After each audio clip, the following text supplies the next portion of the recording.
Sometimes you want all the features, all the bells and whistles, something that can do all the things. But sometimes you don't actually need all of that. What if you only needed all of the features but one? Well, let's talk about the Anker Solix C300DC.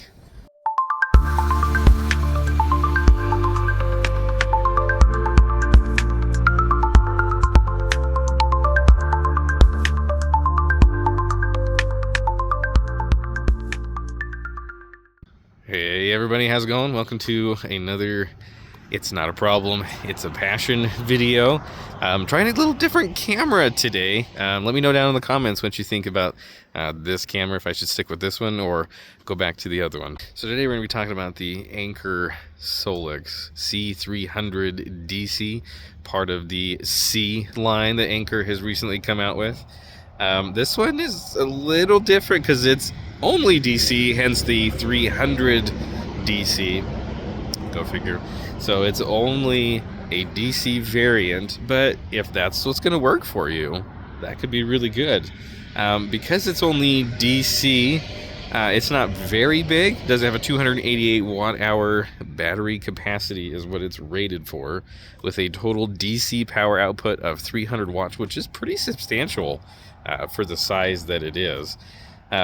It has, it has a lithium iron phosphate battery in there, or I should say multiple battery cells, and that's pretty standard for most power stations and pretty typical for a lot of things right now.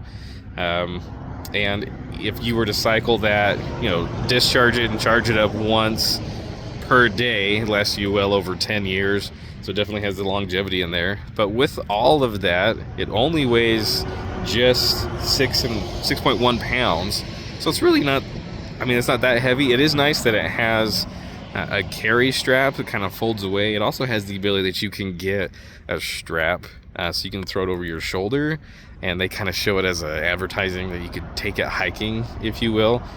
Personally, I think that I would take something smaller, but it depends on what I'm packing with me. It depends on how much power I need. It has a total of 7 ports, 2 USB-A, 1 USB-C. That's not a high powered, it's basically USB-A, but it's USB-C. Then you have 1 USB-C 100 watt power out, and then you have 2 USB-C 140 watt in and out. As well as you have the 12 volt DC out, and you also have a light on top. It's not really a port, I guess you say, but it does have a pop-up light, which is kind of cool, that you can turn at different levels, and you can kind of tip it and angle it to different ways that you might need in a tent. Again, another one of those things that they're advertising, but it's also just really nice to have around the house, I've noticed. So it does have the ability that says you can do fast recharging. Again, if you have 240 watt chargers, you can plug them into both of those, and so you can charge at 280 watts then at that point. Now it says you can't really get much higher than that, is what they say. Not true. I was able to charge it at over 300 watts by having 240 watt chargers going into both of those ports, and then on top of that I had a solar input coming in on the XT60 port that's available for the solar, and I was able to pull about 320 watts. Now, I was only able to do that once in a day because it started derating itself, probably for temperature, because there's no fans in it. It's just convection, just lets the heat go out, or a breeze. So I was only able to get that once in a day as I was doing multiple charge and discharges.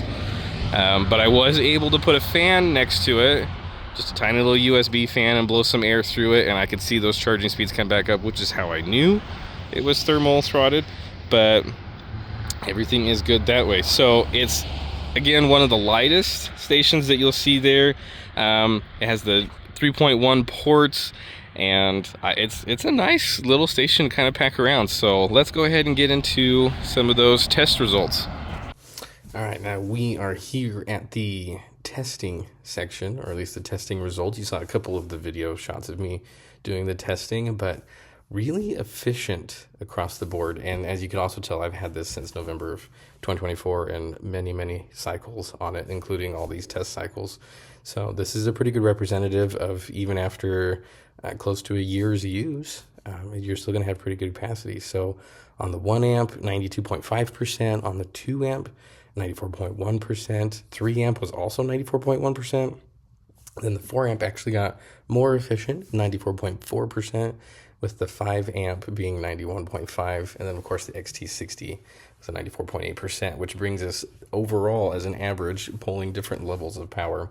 It was 93.6% efficient on pulling power out of it, which is really good. A lot of the experts out there in the industry try to say that if you get at least 85%, some are a little bit more lenient at 80%, but as long as you at least get 85%, then that's pretty industry standard. So anything above that is really good.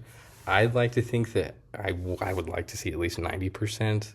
I mean, that's my personal preference, 90% or higher. So the fact that this one was 93.6 is really impressive on that. So with all of that, that brings us to a overall grade of an A with a 96%. And so seeing here, it had the 93.6% efficiency. It took 107.2% of its rated capacity, so it took more power on average to charge it, which is normal. But that number is a little bit higher than some of the other ones, so it's not as efficient in charging as it is discharging. So that's important to note there, which gives us a grand total efficiency of 86.8, or round trip efficiency. I guess you could say it that way. Power input, I gave it 100 because I was able to get the power input even more than the rated power input. Portability was 75%. It is portable. It has a handle. You can grab it. You can go and walk around with it, but it's not small like the airline safe ones I've been talking about before. So that's just something to keep in mind there.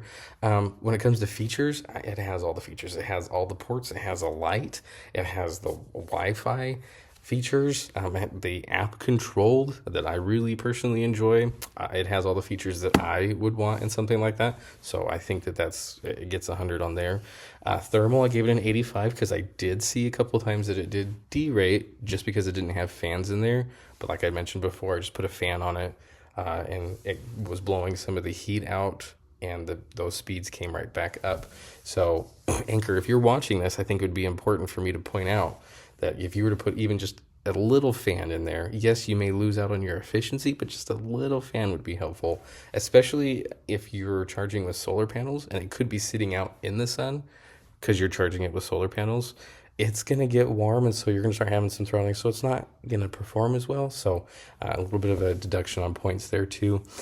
Safety, had 100% of its safety, and that's kind of a given one in that regard, which brings us to a total of 96% for a final grade of A.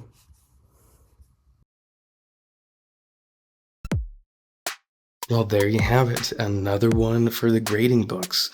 The Anker Solix C300DC got an A, which is awesome. I think it's a very capable, very well-built power station that can do a lot if it fits your needs. Go ahead and comment down below what you think, and if you think that the grade is pretty fair that way too, and also comment down there what you think of the new camera. And as always, don't forget to like and subscribe, and remember, it's not a problem. It's a passion.